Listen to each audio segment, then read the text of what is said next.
Hello, and welcome back to The Director's Cut, brought to you by the Directors Guild of America, where each episode we bring you a brand new interview with one of the film industry's top directors, conducted by one of their peers.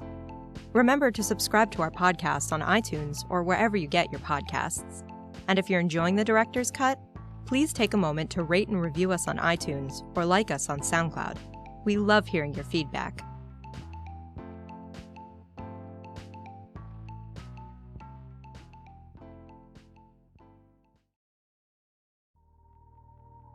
This episode takes us behind the scenes of director Joe Lynch's new action horror film, Mayhem.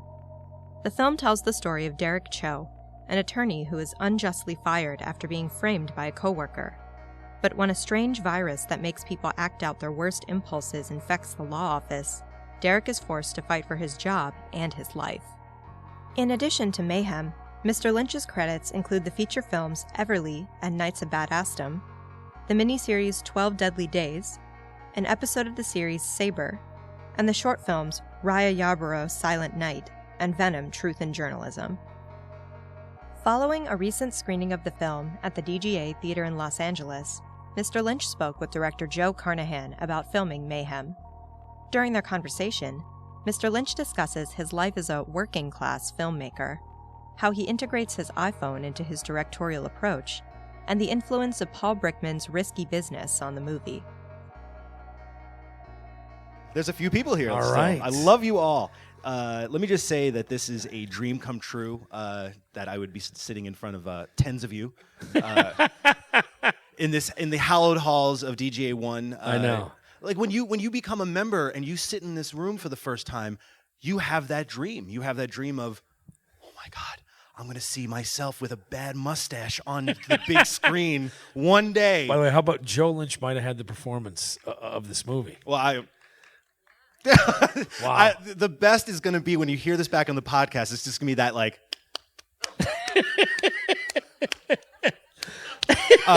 Fun fact: the reason we shot this movie in Belgrade, Serbia, lovely Belgrade, Serbia, and for everyone who's here who's a filmmaker, I highly recommend it. We had why low Joe, budget. why do you recommend Belgrade, Serbia? Because people love making movies like nowhere else that I've ever been.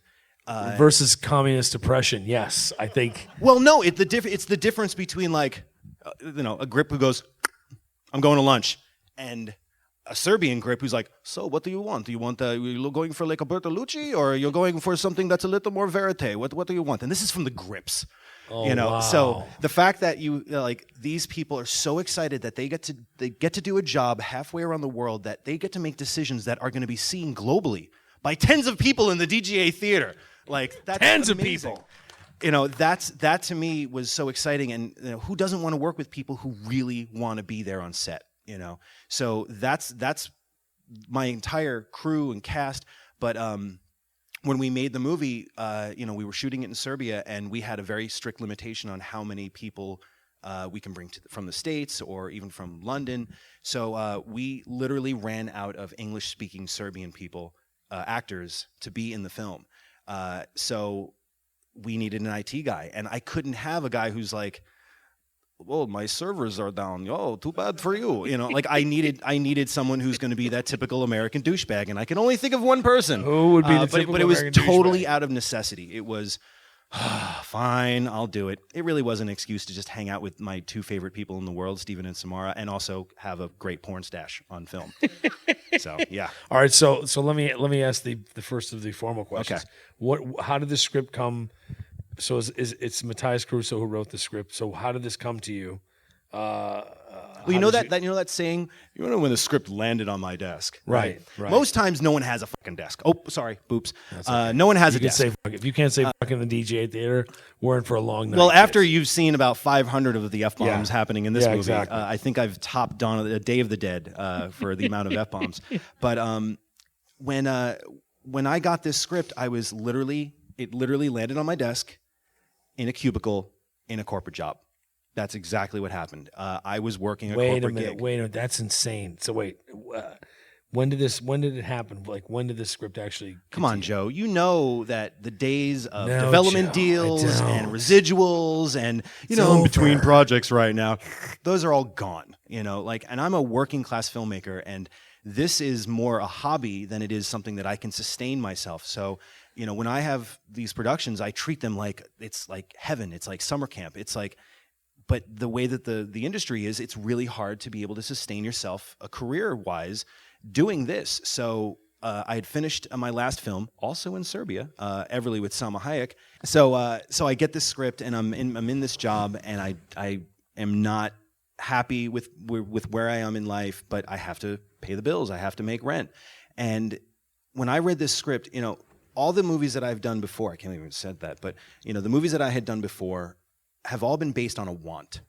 I wanted to make a splatter movie from the 80s, and that was Wrong Turn 2, and I wanted to make the sequel to Goonies that we could never have with Knights of Badassdom, and I wanted to make my loving homage to Lars von Trier and Die Hard with Everly. Yeah, that really did happen. But those were all based on a want, because I love movies, and I love the feeling that I get when I'm watching a movie, and to be able to replicate that feeling and kind of and share it with other people. But it's a want. When I read this script, it was the first time that I ever felt a need to make this movie, because I so related to the character. I so related to the situation he was in and the plight he was in. And as I'm reading it, I'm going like, he's just a struggling artist that needs to be set free. Right. And that really got me. So brother, so edify us. So post Everly, you go back to Work. And you're doing what at that time? Producing commercials for a network, Okay. and it was fine. I got to make cool commercials about the Terminator and stuff like that. So it was still kind of like, yay, but it just, the thing that I couldn't really gel with the corporate life is that kind of world of passive aggression of the corporate life. Well, it's just, like the passive aggression, the fact that everyone would rather say, let's discuss, or put a pin in that, or, like, let's sidebar this conversation. No one wants to be honest. No one wants to say no. No one wants to get in trouble. No one wants to go to HR. So everything is very homogenized and sterile. So you had a very kind of, this wasn't some sort of kind of ephemeral connection to this particular world. You were very kind of, I was in it. So I got to, like, when it was all said and done. So Derek Cho, you're very much that guy. I am Derek Cho. Okay. Just a lot less sexy than Derek. But also, I get to look back now at the time that I did that corporate world, and I get to say it like, well, no, I was like Cameron Crowe when he was writing Fast Times at Ridgemont High. I embedded myself. I went deep cover. Right. Yeah, it was research. Right. No, it really wasn't research. So now take it. So you get the script, you read it, you're like, I feel a connective, like I need to make totally. This film. How do you then set about? Do you go pitch yourself to the producers, or what happens? No, they saw Everly and they thought of me, so I just went in and said, I know this, and I said, like, I don't want to make this. I don't want to. I didn't want to go in and go, it's Office Space meets The Purge. I didn't want to really. But it very much is. Listen, no, well, it I is, see like five. Like you I can said, see one of my that. questions was like, it's a mashup. It's like 28 Days Later, The Purge, Die Hard. I also had what I have in here. You called the big one out. What was it? It was Game of Death. Oh, Game of Death. By the way, who saw Game of Death? It's like the idea he has to go through. The mug. Okay. The very mug, smart guy. The mug that sitting Derek back there. has. Yes. By the way, that you woman one sitting guy with that him, got it. that's the guy you want to marry. If you're not married already, that's the guy. No, but it's very much. It is. It's. And I didn't realize this until Joe told me this. That Derek's mug was the color of. It's totally that, and that was Steven's idea. Because when really, Steven read the script, he goes, "Dude, this is Game of Death," and I'm like, "Yes, it is." And then it was just something that was stuck in our head, and without making it be too much of an homage, he just thought, like, what if the mug was like Bruce Lee's mug, like Bruce Lee's suit in Game of Death? And I'm like, sold. Now you said something to me outside, which I would not have asked you, but now that you said this to me, I must ask you. So, describe to me your directing style in this, because there's a tremendous amount of very inventive, very clever kind of camera work, and it's really kind of linked, and it has this great kind of symmetry. And you said to me outside which I think would be fascinating to anybody here as a director, which I just find this, it's a mark of a pro when you can say something like this and not sound like a douchebag. So, wow, thanks for teeing it up, Joe. Now it's like whatever I say is gonna be like, what a dick. No, again, like I was saying before about my love for cinema and I'm so kind of infused with the language of cinema. Like I walk around in life with one eye closed so that I can have all those Sam Raimi montages when I make breakfast. Like that's just how my brain works. And when I've made all my other films, I'm always constantly referencing other movies, not to be like, oh, I have to do my Chris Nolan shot now. But when I can say to my DP, like, that moment in The Dark Knight when he's got his back to him and, when I can describe shots like that, it's so much easier to communicate to other artisans who are just very aware of that kind of language.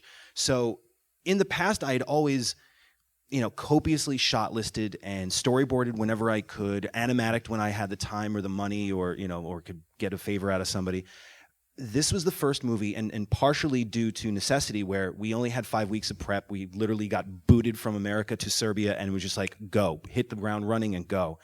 And, by doing that, it made me go, you know what? What if I was infected with the ID7 virus? What if I saw this movie and directed it as if I was infected? So, much like James Franco in The Disaster Artist, where he, acted as Tommy throughout the whole film. No, did he really? Did he? Yeah, he totally did. Oh, God. Now, you want to go see it? No. Let's go after. I would do a cursory shot list, and then I would hand it to my, whether it was the producer or the first AD or whatever, and I'd never look at it again. Because as we all know, when you're on set and you have a shot list, you're setting yourself up for disappointment. You're not going to get 5. You're not going to get 11 or that dash or that special, that one special shot. You know what's up. There's always that. There's always those babies that you have to kill, whether it's time or circumstance. The weather sucks. The actor sucks. Like there's just always things that get in your way. So every morning you look at that shot list when you're in the van, you're ready to shoot, and you're like, no, I can't. Hope I get this. And you get back in the van at the end of the day and go, oh, that sucks, and not going to get that, and going to throw it out. But isn't that interesting? It's like because you don't have the. It's funny. I was watching, and I'm a big David Fincher fan, but I was watching Mindhunters, his Netflix show, and there's fantastic things in it, and yet I realize this is Fincher shooting TV. This isn't Fincher that can do 42 takes, and you know what I mean, and really refine what Fincher does brilliantly. This is Fincher going. Yeah. But one of the things that Fincher not that it's does, bad. No. But it's. I think what's interesting about what you're saying is like there is a. I've always said this. I never want to be part again as a director of a film that takes 70 days to shoot. I just don't need it. You don't like. Yeah, there's something meticulous about. It's a propulsion killer. Yeah.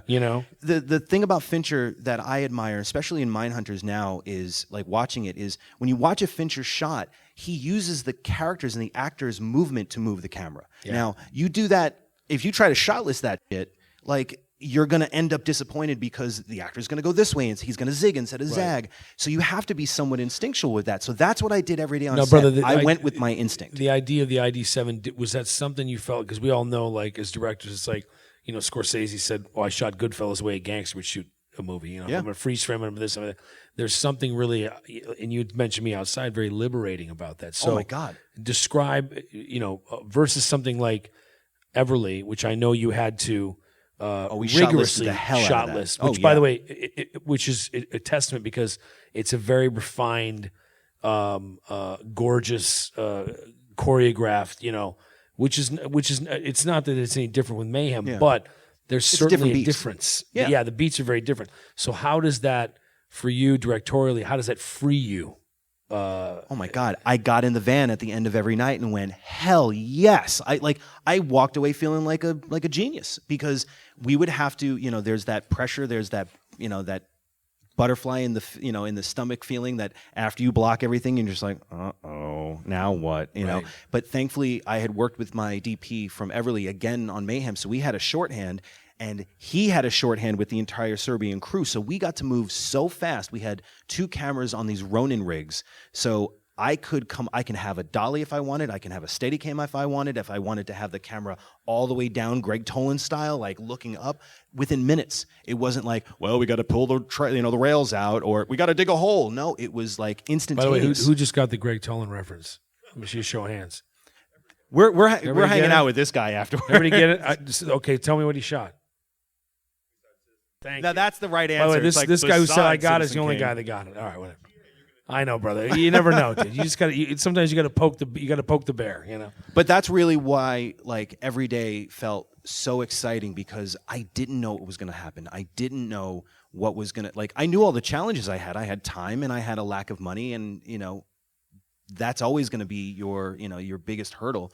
And to be able to, like, hand off this kind of rudimentary shot list. Sometimes it was yesterday's shot list, but it was a shot list nonetheless, so that the producers go like, "Oh, okay, he seems to have a handle on things." Yeah. But then I would throw it all out. Was that a bit of pageantry, brother? Were you kind of doing that as I'm gonna follow these kind of these dictums, but they didn't really mean. You know what I mean? Like it's the worst thing you can do. Where like consciously knew you're handing off a shot list has nothing to do with the day's work. You're taking the piss. More or less, you're being like, thankfully my producers were really cool. But at the same time, if I was one of the producers and my director comes up to me and says like, "Fellas, I don't have a freaking idea what I'm doing today. It's gonna be great," you're gonna crap your pants. Right. So I needed to show that I at least had a clear, basic idea of what I was gonna do. But 9 times out of 10, Steve and I would throw that shot list out and just go, What's that Barton Fink feeling inside right now? So the Barton Fink. I got a lot of writers that give me Barton Fink. I can get a Fink-like thing from anybody. That's right. So wait. So the beginning is it seems to me the transition from Derek to being kind of the work a drone jerk off to the corner office guy was handled is very slick. So was that something? Was it simply like we'll just use the elevator doors closing as a transition because it felt very choreographed in a way to kind of, as time cuts go, to be very. That was something that I came up with on the morning of we were driving up, and I'm like, how great would it be as if I showed his. I mean, it's in the script in a way, but it wasn't as kind of seamless using the body wipes, using the elevator door, even just kind of looking at a wall for a second and letting the CG kind of like do that seamless transition. But what I did was. And weirdly enough, the main investor would just happen to be there that day. So in the morning, we had the elevator, and we started working this all out with now everybody in that elevator. Is this a working elevator? This isn't a no, set? God, no. It was a box with a bunch of Serbian people in it. Okay. And all of nothing which wrong with a box with a bunch of Serbian people in it. You can make I a lot know of money some really internationally fine Serbian box people. Yeah. But we and the other thing too is like 9 of them didn't know how to speak English, so there was a game of telephone where it was like from me to my first AD to my second AD to my second who spoke Serbian, and then by the time it got to them, they're like, "So we are going to shit in bed?" Like I'm like, where did that come from? But so what I had to do was, because I knew that there had to be these exact moments, I would shoot a shot. Shoot it off my iPhone, off Video Village, and then I would run over to my laptop, put it in my laptop on Final Cut Pro, and then by lunch, I had the entire scene cut so that, and then I realized like, there's about 5 cuts in that whole sequence. I realized that sequence 4 didn't have the right body wipe. So I was able to say like right there, like, we actually have to go back and we have to redo this one part so that we have that one guy that walks past so that it would all be seamless. And it all cuts, but if I didn't have my iPhone on the Video Village to import it into Final Cut Pro so that when everyone went to lunch, I'm sitting there tapping away. And by the time they came back and the investor was like, you cut the movie already? And I'm like, yep. And he never showed up again. That's it. He just went like, "You got this," You're good. and never showed up again.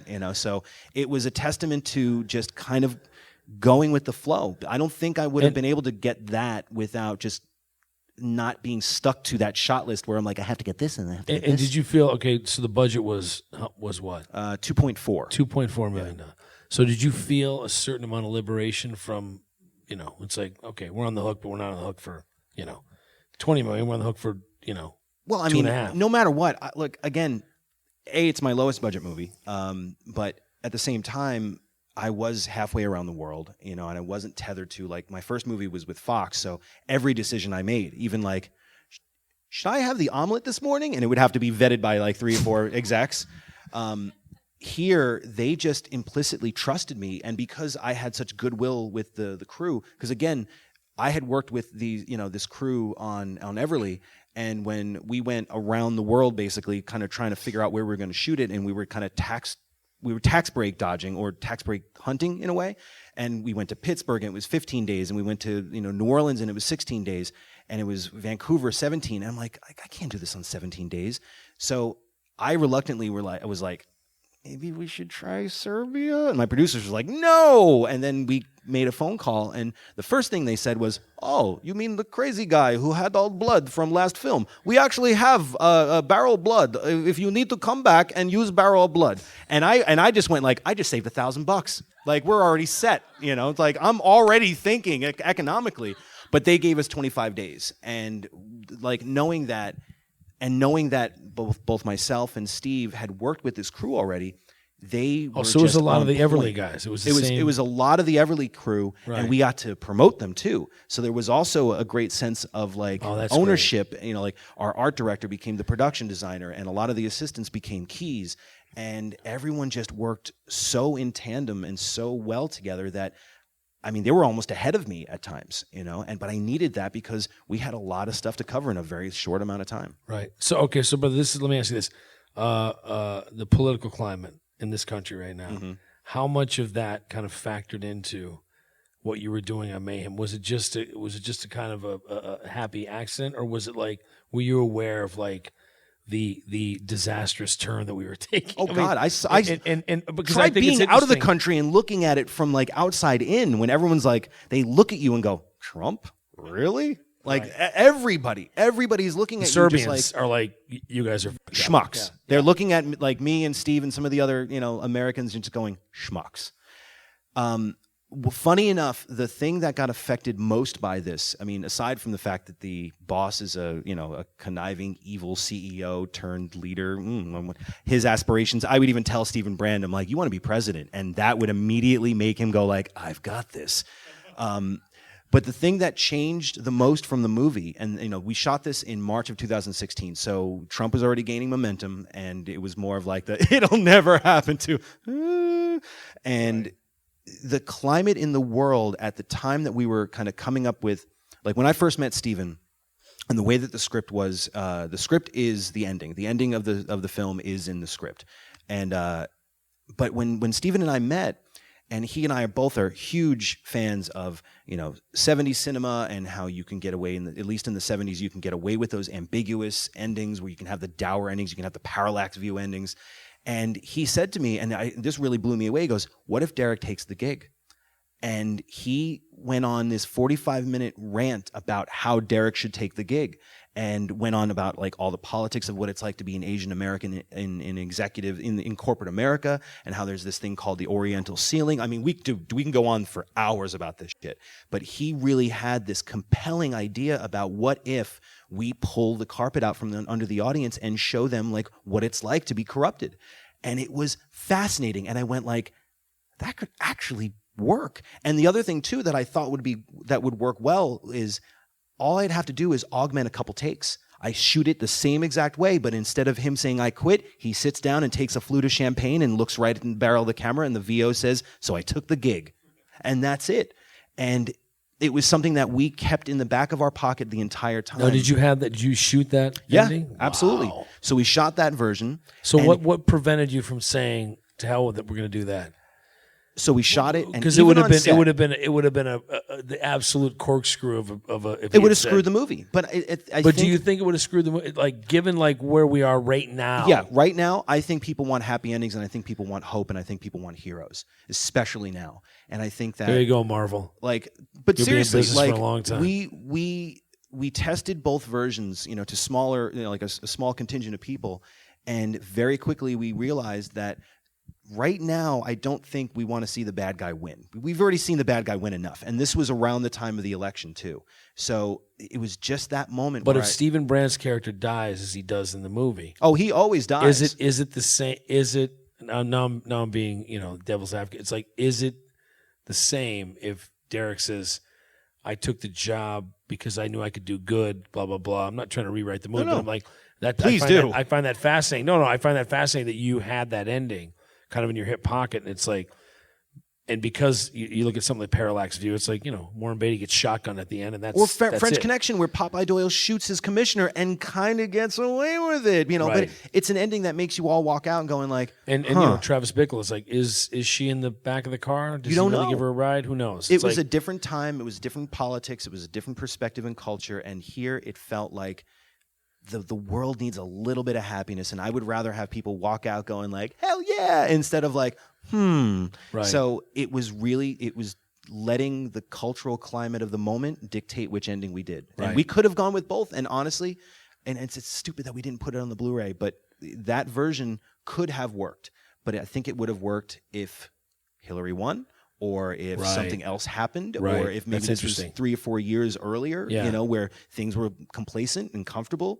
Right. But it was just something that I said, I would rather let the audience tell me how this works and what their response is, Yeah. rather than me go, I got to be cool, I got to do my freaking thing, man, and just I'm gonna stick it to the Which is smart. audience, Right. And I think that prevailed, because like every time that we've shown this in festivals, like people like walk out happy, and I'm like, you do realize what they've done in this movie, right? Some pretty deplorable shit, and Right. yet like everyone walks out like that was fun, and that's kind of what we went for. Well, it's because it's kind of the working class sticking it to the Of course. which is a very kind of Horatio Alger, up from nothing. Totally. Let's talk about. I don't know how many of you guys noticed this, but I certainly noticed it. I got a very Paul Brickman vibe in this film. The only person who ever called that out. And it was only solidified by the Risky Business reference. I thought between Steve Moore's score and some of your shots, I thought, is Joe Lynch doing a kind of a homage to Paul Brickman here? Is this? You're the only person who caught that. Thank you, Joe. That makes me feel thrilled. Maybe 2 of the other people in this crowd probably went like, "Oh yeah, Brickman." I like. By the way, the guy that got Greg Tolan had no idea. He's like, I don't know what the fuck you're talking about. He's more of a Men Don't Leave fan, to be honest. I've always been a fan of Brickman. I mean, the thing that I love about Risky Business. Oh, do you guys know Paul Brickman? Everybody knows Paul Brickman. Risky Business and Men Don't Leave, which is 2 fantastic Yeah. movies, just Yeah. unbelievable.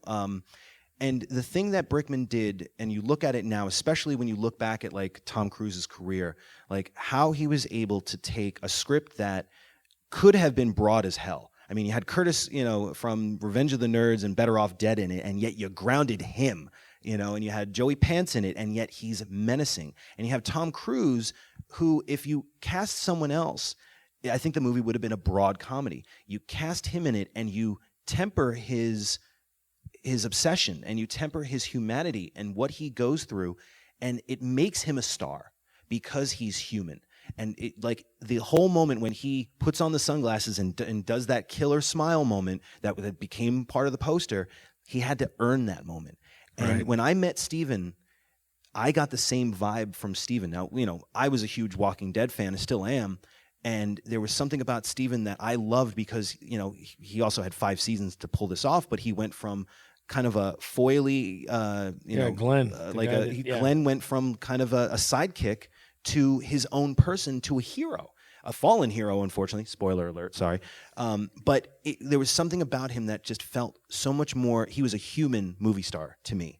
And that was how I felt when I first saw Tom Cruise in Risky Business. And I don't think anyone else but Paul could have been able to balance that performance, because if you look at All the Right Moves right after, or Top Gun right after that, Right. Tom is on another wavelength. And it almost felt like you can feel Paul like right around the corner when he slides across the the floor. You can almost feel him going like, just a little smaller, just a little, Right. because then it made him a kid who just got allowed the whole house to himself instead of this like Right. rock and roll moment. Like Brickman knows how to bring humanity into the weirdest of places, and that's what I needed in this movie. Because if Steven wasn't someone that you could relate to, then he's just a mean-spirited prick who just is looking out for Right. himself and killing people and bashing heads with no moral aplomb whatsoever. And that's something that I learned from Risky Business, so much so that like that whole line with like the quote from the movie, that's just me off camera telling her to say that, because I felt that moment, and I felt that moment with Steven. So that whole scene with Dave Matthews Band, that was all improv. That was something that you'll appreciate this. So really quick, we were all so much a tight little team that so what we would do is we would try to kind of stay ahead of the game. So we knew that we had to go up to the bathroom. We only shot this thing on 3 floors, and we had to kind of redress it about 10 times to make it seem like different floors. So we had to go upstairs, and we thought we can kind of get ahead of the game if we pre-light for the next day. And usually you do that with stand-ins. So Steve and I, the DP, were like, we're going upstairs, and Steven and Samara were like, well, the van's not here yet. Do you want us to hang out? We're like, yes, like they're our friends. So we go upstairs, and I threw out, as they're standing there and people are futzing with the lights, as I go, top 3 bands, go. And we just had this conversation, and it was so fascinating, especially having known them for a couple weeks. They weren't speaking for themselves. They were speaking for their characters. Because I kind of infused Samara with, like, you're a closeted metalhead. Like, you had 2 brothers, and they were totally into Metal Blade records, and they just infused you with speed metal. And Steven is more of a 90s guy. He's more of a Deftones and a Faith No More. You know, like, you're a product of that. And they just started going off. And that whole Dave Matthews Band thing was just Steven kind of being himself. Wow. And I'm watching this going like, this is gold. So I jumped in the van, went back to my little apartment, and wrote out that entire scene, came back the next day with 3 pages. Now, in the script, it says, you know, interior bathrooms, they wait. Next scene. Here it is. I hand them 3 pages, and, I mean, they already kind of knew the conversation, but they looked at it and went, okay, got it, and they did it.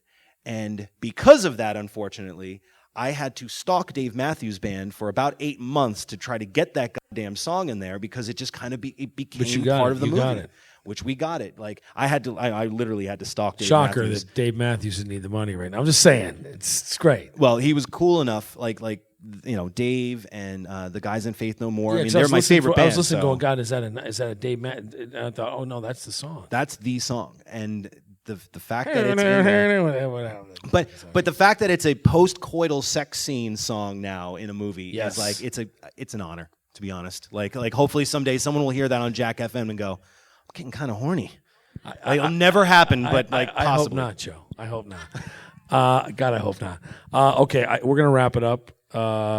Thank you, brother, for entertaining everyone. Thank you, Joe, because you've been an inspiration to me. I was going to say years, Princeton needs a guy like Joe Lynch, but I don't know again who would get that reference. So, but thank. Listen, I love the movie. I think it's funny as shit, and the fact you made it for my God, nothing is a testament to how talented you are, and the performances are fantastic. And we didn't get to talk about. All right, really quickly before we have to go.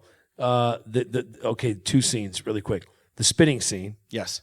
And the sex scene. Okay. How do you approach those quickly? Because we have like 30 seconds. Body fluids everywhere. The spitting scene, we had shot in that basement. It was filled with asbestos. We had to kind of like map out our day. And if you're smart, like we all are as directors, we're in the guild. We think, well, let's get all the really tough stuff out of the way first, and then we'll leave the 2, you know, the scene with the 2 people who are just kind of hanging out in the back room and they're just kind of spitting on each other. We'll say that for the end.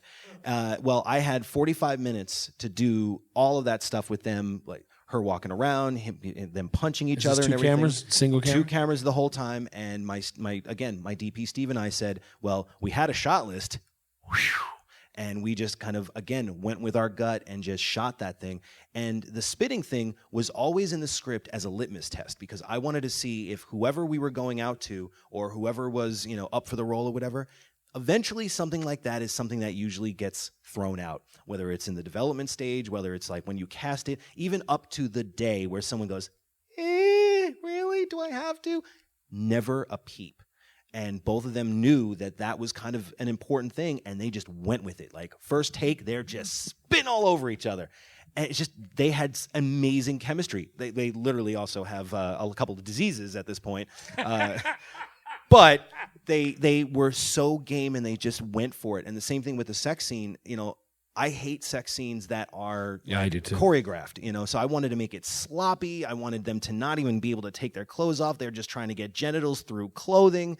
You know, it's what a sex moment should be. You know, is that these 2 people are infected and primal, and they didn't even realize 30 seconds ago they were probably going to be banging. You know, like that's my excuse with the virus. It's like, well, of course they're infected, right? But they just went for it, and we just had 2 cameras on it, and I just said, whatever happens, happens. Don't worry, like I'll fix it in post, I think. And but that's why it felt like so fantastic. Choppy. That's sex. Oh, it sex works, is man. messy and choppy. It's not Berlin and blue lights. Sorry, Tony, wherever you are, but it doesn't look that beautiful. It's messy and sloppy, just like this movie, and it felt right. I mean, how better to close it? Sloppy and messy. Sloppy sex. Right. Only in Thanks, DGA guys. 1, everybody. That's right. Thank you, guys. Thanks so much, guys. to DGA, Thank you for so having much. us. Appreciate it, guys. Good night. Thanks for listening to another DGA Q&A.